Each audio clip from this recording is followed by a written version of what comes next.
Hello दोस्तों, welcome back to my channel Raj classes lecture. आज के इस वीडियो में हम देखिए दोस्तों class 10th math board exam 2024। देखिए दोस्तों, जितने भी स्टूडेंट क्लास 10th में हैं और वो बोर्ड एग्जाम 2024 में देने वाले हैं तो उनके लिए यह वीडियो सबसे ज़्यादा मोस्ट इंपॉर्टेंट होने वाली है, क्योंकि आज के इस वीडियो में हम एक ऐसे प्रश्न को लेके आए हैं जो हर साल बोर्ड एग्जाम में पूछा जाता है, हर साल आने वाला प्रश्न है। देखिए दोस्तों, अगर आपने यह प्रश्न मिस कर दिया तो आपके समझो 4 नंबर मिस हो जाएंगे दोस्तों। तो अगर आपको क्लास 10th मैथ तो 70 में 70 नंबर लाना चाहते हो तो इस वीडियो को लास्ट तक ज़रूर देखें, क्योंकि इस वीडियो में हम एक ऐसे प्रश्न को बताएंगे जो बोर्ड एग्जाम के लिए सबसे ज़्यादा इंपॉर्टेंट है। आपसे मेरी रिक्वेस्ट है कि इस प्रश्न को 110% आपको तैयार करना चाहिए, क्योंकि ये प्रश्न काफ़ी ज़्यादा मोस्ट इंपॉर्टेंट है। ये मैं बार बार इसलिए कह रहा हूँ क्योंकि ये देखिए दोस्तों 2019, 18, 20, 22 और 23 में पूछा गया है, ठीक है। और ये देखिए दोस्तों 2024 में भी 110% आएगा, ठीक है।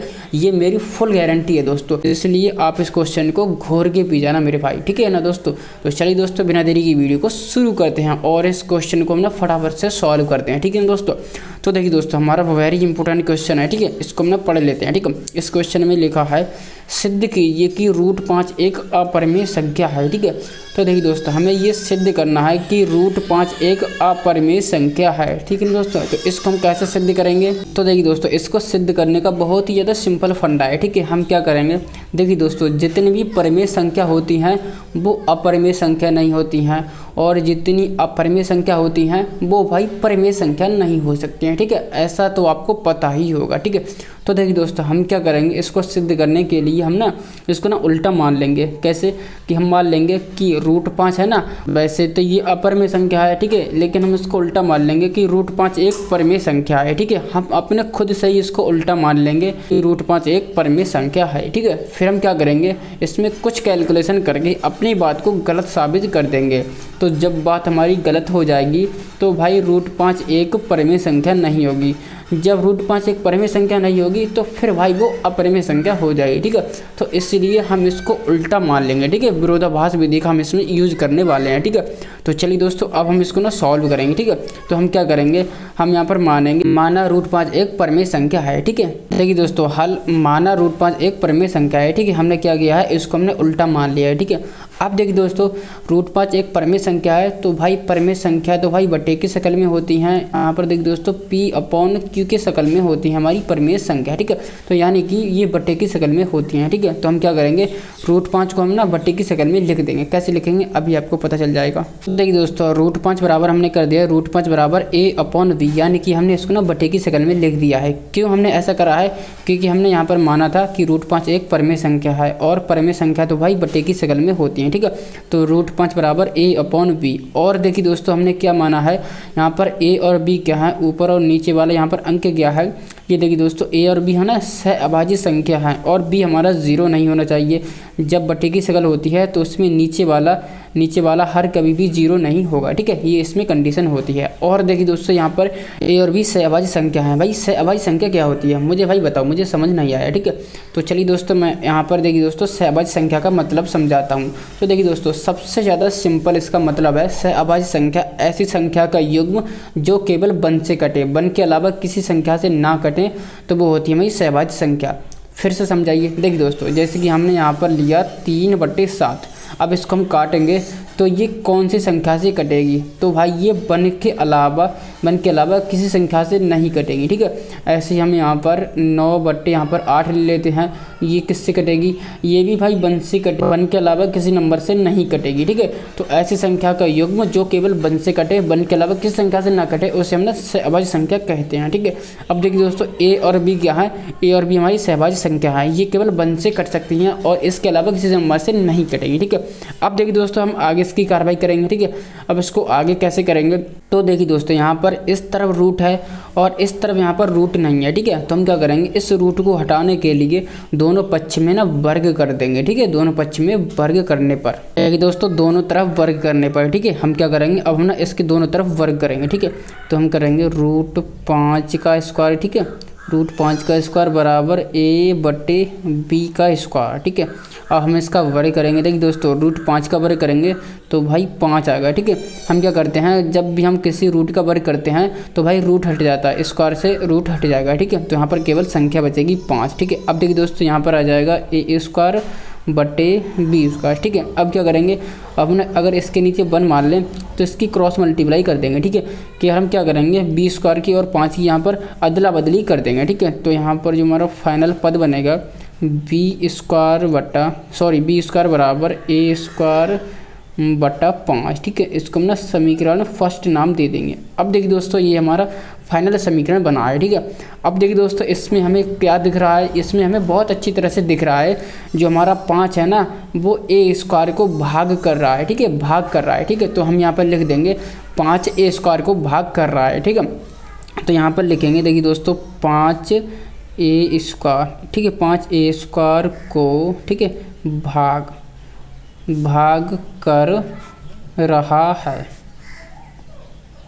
ठीक है, अब देखिए दोस्तों, हमारा 5 है ना, 5 a² को भाग कर रहा है। ठीक है, अब देखिए दोस्तों, जब हमारा 5 है ना, 5 a² को भाग करेगा तो भाई एक थ्योरम होती है, इसी में आपने देखा होगा। ठीक है, तो 5 है ना, a को भी भाग करेगा। ठीक है, जब कोई नंबर का स्क्वायर किसी नंबर से भाग होता है ना, तो वो नॉर्मल संख्या भी उसी संख्या से भाग हो जाएगी। ठीक है, तो यानी कि 5 a² को भाग कर रहा है तो 5 a को भी भाग कर देगा। ठीक है, तो हम यहाँ पर लिख देंगे 5 a को भी भाग करेगा। ठीक है, करेगा। ठीक है, अब देखिए दोस्तों, इसको मैं आपको समझाता हूँ। ठीक है, जैसे मान लेते हैं 25 है। ठीक है, 25 है, वो 5 से भाग हो जाएगा। ठीक है, 25 को हम 5 से इजीली से भाग कर देंगे। अब देखिए दोस्तों, हम क्या करें, अगर हम ना इस नंबर का वर्ग कर दें, ठीक है, इस नंबर का वर्ग कर दें, 25 का वर्ग करेंगे तो 25 का वर्ग, ठीक है, 25 का वर्ग क्या होता है, 25 का वर्ग भी 5 से भाग हो जाएगा।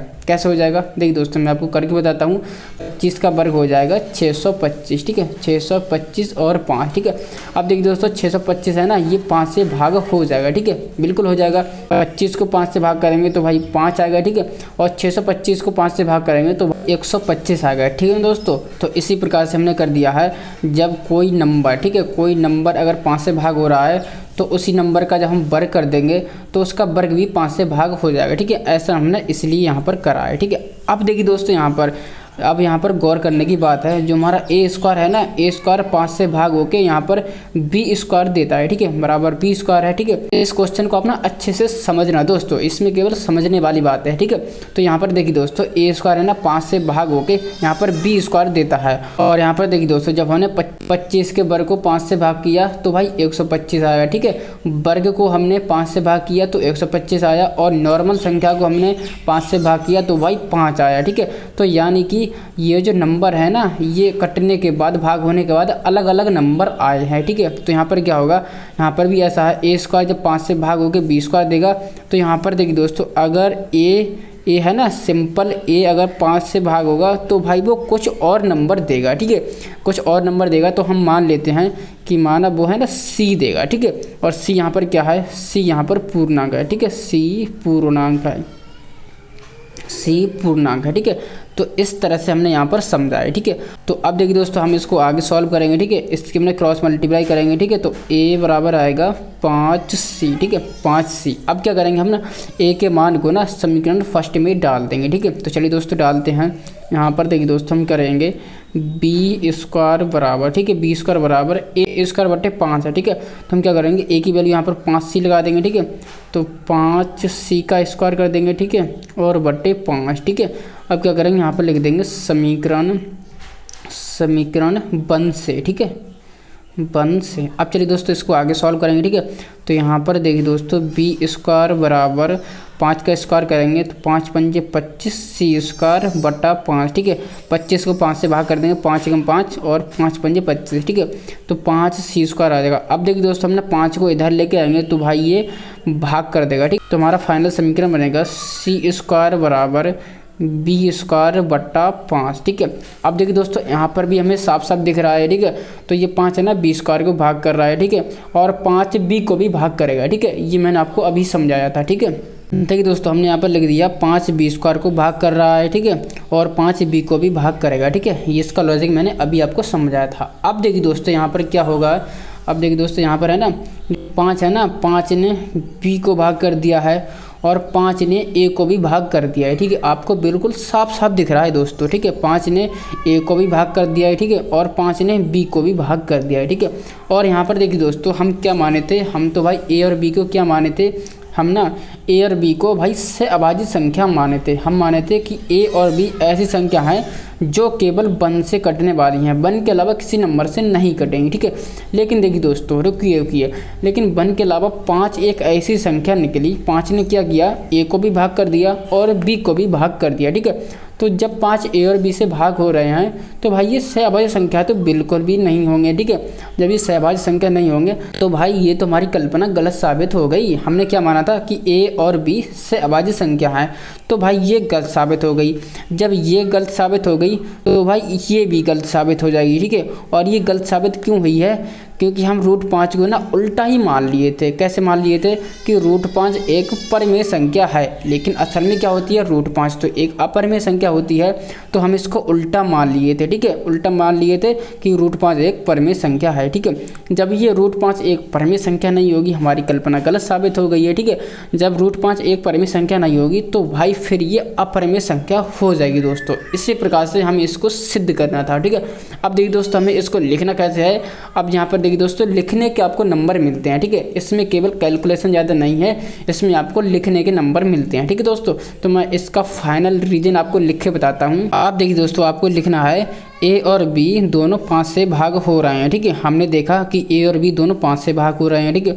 और हमने देखी दोस्तों, हमने माना कि a और b से अभाज्य संख्या है, लेकिन हमने माना कि a और b से अभाज्य संख्या है, ठीक है। तो जब ये a और b 5 से भाग हो रहे हैं तो a और b हमारी सहभाज्य संख्या तो नहीं होंगी, अतः हमारी कल्पना गलत हो गई, ठीक है। हमारी कल्पना गलत होगी। हमने क्या कल्पना की कि √5 एक परिमेय संख्या है, इसलिए √5 एक अपरिमेय संख्या है, ठीक है। तो इसलिए हमारी √5 एक अपरिमेय संख्या हो जाएगी, ठीक है। तो इसी प्रकार से आपको ऐसा लिखना है। अगर आपने इस तरह से लिख दिया तो आपको पूरे 4 नंबर का अगर क्वेश्चन होगा तो 4 नंबर पूरे मिलेंगे, अगर 5 नंबर का क्वेश्चन होगा तो 5 नंबर पूरे मिलेंगे, ठीक है। और ये क्वेश्चन एग्जाम में आएगा 110%, ठीक है। ये मेरी गारंटी है, ठीक है। तो इस प्रकार से आपको ये क्वेश्चन तैयार कर लेना है, ठीक है। अगर आपने इसकी 1-2 बार प्रैक्टिस कर ली तो समझो आपके 4 से 5 नंबर पक्के होंगे, ये नंबर फिक्स है, ठीक है ना दोस्तों। क्योंकि ये क्वेश्चन एक ऐसा क्वेश्चन है जो ये बोर्ड एग्जाम में 110% आता है। अगर ये क्वेश्चन ना आए तो मुझसे कहना, ठीक है ना दोस्तों। तो चलिए दोस्तों आज की वीडियो में फिलहाल इतना ही। आपको हमारी वीडियो कैसी लगी, अच्छी लगी तो कमेंट में ज़रूर बताएं। तो चलिए दोस्तों मिलते हैं ऐसे किसी नई वीडियो में, तब तक के लिए बने रहें हमारे चैनल के साथ। जय हिंद, जय भारत।